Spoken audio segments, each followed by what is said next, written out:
HOF Radio is in the air, and joining us now is the greatest quarterback in the history of Minnesota Vikings football, Fran, the man on the fan.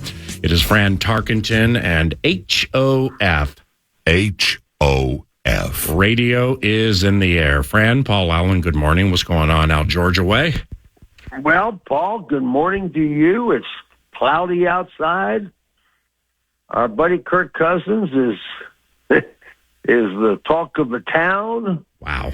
And, you know, this time of the year is kind of interesting, and everybody is sitting on who's going to trade who and who's traded to where and how do you move up or down. And it's an interesting time for NFL fans because there's a lot of action, and we haven't had a draft yet. So, right.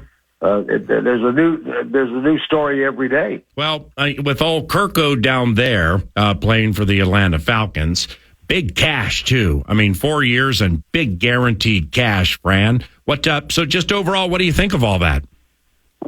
I think Kurt, had to take the deal that the Falcons have been desperate. They've underperformed for years. They don't sell out the stadium. The quarterbacks last year were just abominable. And Kirk gives them a fresh face, a really good guy, good player, and they went and paid him, guaranteed $100 million right. At 36 years old. I understand what they were doing. I'm not saying I endorse it or not. I'm happy for Kirk, but I can understand why the Vikings didn't go there. That's a big gamble to go there with any quarterback that's 36, 37 years old. As good as Kirk's been, and I love Kirk Cousins. I think he played great for us. I think he played his best football last year before he got hurt. But also for the quarterback to play well, you got to be in a system that works for you. And I think Kevin is an excellent offensive coordinator as well as head coach. And Kirk played his best football under that system. And I think that's something that's mostly overlooked in pro football. And back in our day, Burnsy and I put in the offense in my time there, and we put in the passing game. And every time we had a backup quarterback, Bob Lee or Bob Berry, they played really good because it was the system.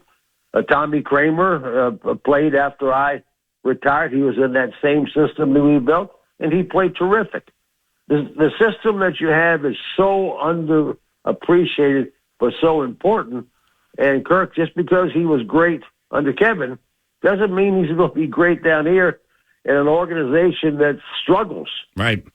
And Fran, what do you think? I mean, maybe for your skill set or just overall as a quarterback. I mean, you're the best quarterback in the history of this team. You're a Hall of Famer, man. What do you think it would be like playing quarterback for Kevin O'Connell in this specific offense?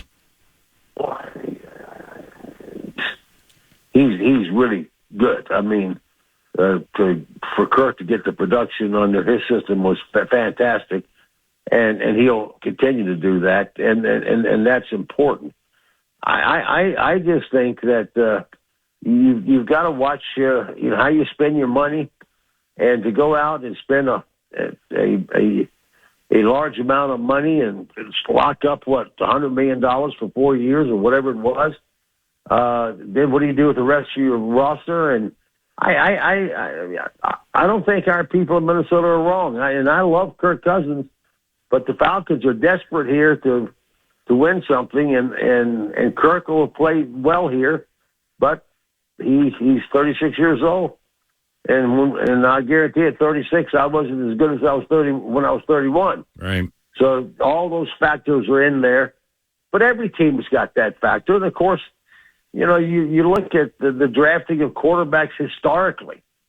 The greatest quarterback of this era, coach of this era is Belichick. He drafted Brady in the 5th or 6th round. Right. He drafted that because he didn't think he could play. He was the 4th string quarterback for an entire year And Belichick watched him in practice every day and still didn't play. Didn't even dress him out for the games. The next year, he was still the backup quarterback. The starting quarterback got hurt, and guess what he did? He put Brady in, and Brady won 6 Super Bowls. Right. And Belichick has never won.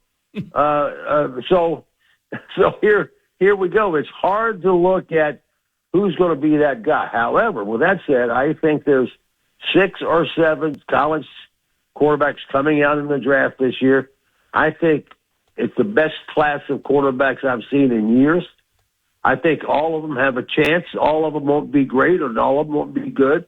But I think they have 6 or 7.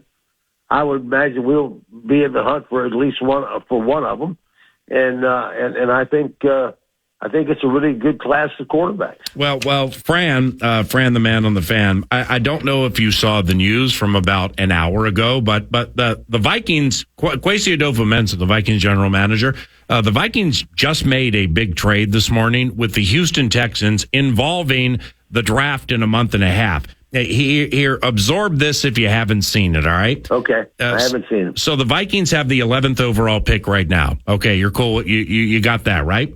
Yeah.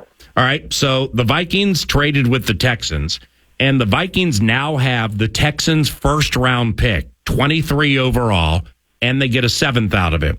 Houston gets the Vikings' second this year, 42 overall, a 6th-rounder, and the 2nd-round pick next year. So Houston has the Vikings 2 this year and next year, and the Vikings, Fran, now have 2 first-round picks, 11 and 23. I mean, it's flexibility all over the place. But you just talked about those quarterbacks. I mean, if like Drake May or J.J. McCarthy are the apples of their eyes, or whomever it is, I mean, they now have more than a puncher's chance to move up to get one of those quarterbacks, don't you think? Yeah, I don't even know if they have to move up. Because I tell you, the guy at Oregon who played at Auburn, yeah, he can play. Nix. I mean, Nix, he can play. So I think, and he's not going to go in the first 10 picks. Right. I think you've got some sleepers like that can really play, and in today's game, and I don't care. It's harder to play quarterback if you cannot run. And the best quarterbacks outside of Kirk in this league right now, that all of them can pass. Everybody that comes in, they can pass. They're big enough. They're strong enough. But being able to run for a first down or run and buy more time, that's what it is today. It wasn't I was the only one doing it in 1961. But today, you look across the board, that's what the quarterbacks do. And the best one of all right now is a guy named Patrick Mahomes. Right. And he's the epitome of a mobile quarterback. Now, what Patrick Mahomes has got, he's got one of the greatest offensive coaches of all time. They've got a great ownership. They got a great roster.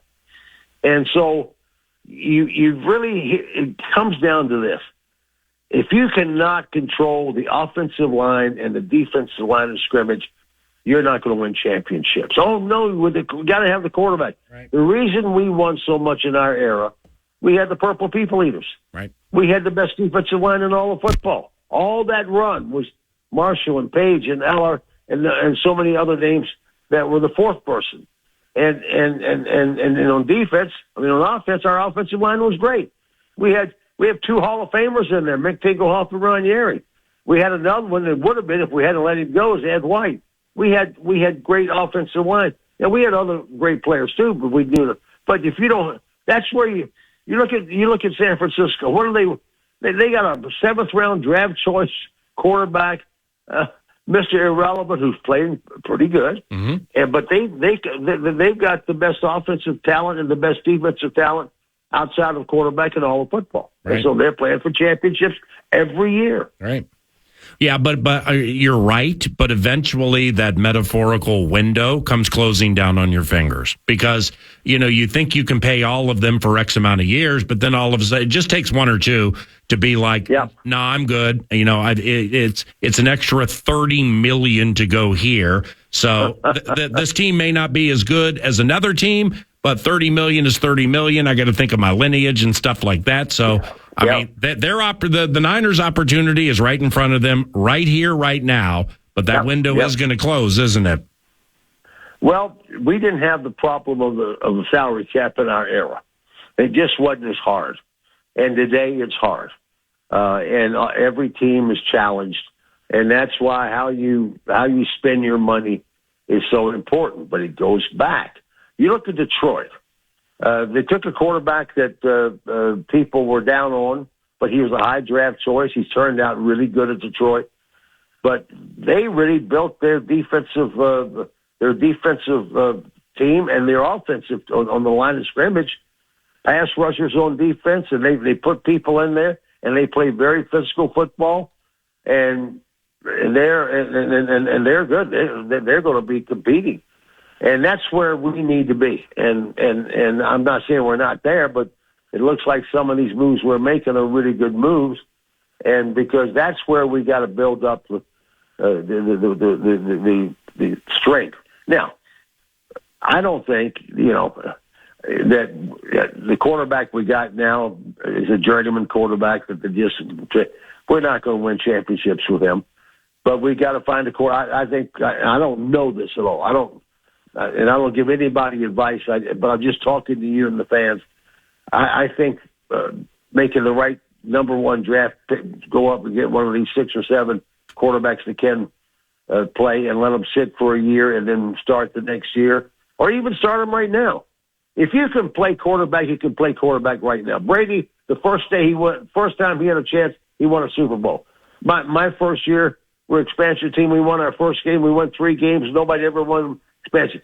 I could play right off, and all the good players can play right off. So I'm not saying that a quarterback we could draft with our 6 or 7 we're touting. I think they can play. If they can play, they can play first year. You don't need to wait around 2 years for them. Right. HOF. You know, Fran, the man on the fan, with that trade the Vikings made an hour ago, where now they have 2 first-round picks. They have Houston's 23rd and our 11. You mentioned Bo Nix. Yep. There's also the left-hander, the southpaw, Michael Penix from Washington. And I love him. Right. I love him. I mean, it's. I mean, you talked about the depth of the quarterbacks coming into this draft, and I believe it. I'm a believer in that too. But when you have 11 and 23, man, you know better than anybody. HOF. You can at 11 or around there. You can get the best or one of the 2 best 3 techniques. Pass rushing defensive tackles in the draft, and it's deep in that spot from what I understand. And then around 23, you can mess around and get a quarterback, right? Sure. I don't think there's any question. Damn. I think you're right. I think the priority should be let's make sure our defensive 7 and our offensive 5 on the line that we got strength there and we can win those battles. If you have that, you got a chance. If you don't, you don't have a chance. I don't care who your quarterback is. Now with Sam Darnold, all right, 1 year, $10 million, and that's the journeyman you mentioned earlier. Sam did his press conference yesterday along with Aaron Jones, pass rusher Jonathan Grenard, Minnesotan Blake Cashman, linebacker from the Texans, Andrew Van Ginkel from Iowa by way of Miami. All right, so all those guys were present yesterday. Then we signed a couple more. Then we made this trade this morning. But with that said, Aaron Jones, the running back from Green Bay. I mean, I like him. At the end of the year last year, man, after he missed some time due to injury and he came back, he was the identity of their offense. I mean, he was on fire at the end of the season. What do you think of play action to Aaron Jones? Well, I think running backs, and it's showing, you got a lot of running backs in the league and coming into the league who could play. You don't need to spend first-round draft choices on getting running backs. There are just a lot of them who can play. Philadelphia just took up Saquon Barkley, who was all world and all stuff. But, down here, here's what the Falcons did, I think, terribly. They had a 7th-round draft choice 2 years ago. They ran for 1,200 yards, and then they went out and got the guy out of Texas who was in the 8th pick of the first round to be there he's no better than the guy they already had. Jeez. And so I think the same thing. And down here, they messed up with their wide receivers. They got a guy, Kyler Pitts, who's a 6'7" tight end who looks more like a wide receiver. He hasn't been great here. He's not the body for a tight end. Jeez. And so they don't have, and yet they wasted number one draft choice in them, and that will come. It's already come back to bite them. It's going to continue to come back to bite them because you can find wide receivers and you can find good running backs all over the place. You don't have to get number one draft choice for them, but use those number one draft choice for the pass rushers, the pass protectors, a shutdown cornerback, which are going to win you games. Lastly, and back to Cousins. All right, so he switches teams for a second time in his career, going from Washington to here to Atlanta. Now, for you, Fran, what was it strange or hard changing teams? Like when you went from Minnesota to the New York Giants, was that difficult in any way? Yeah, it was difficult because they had no players, they had no coaches, they had no organization. That's what was difficult about them. Yeah, right. But if you got that, here's the deal. And we got great owners in Minnesota. Great owners. We have a great staff there. We have a great head coach who's a tremendous offensive coordinator. We got all the stuff. We got all. It's a great place to be. I don't think the Falcons have that.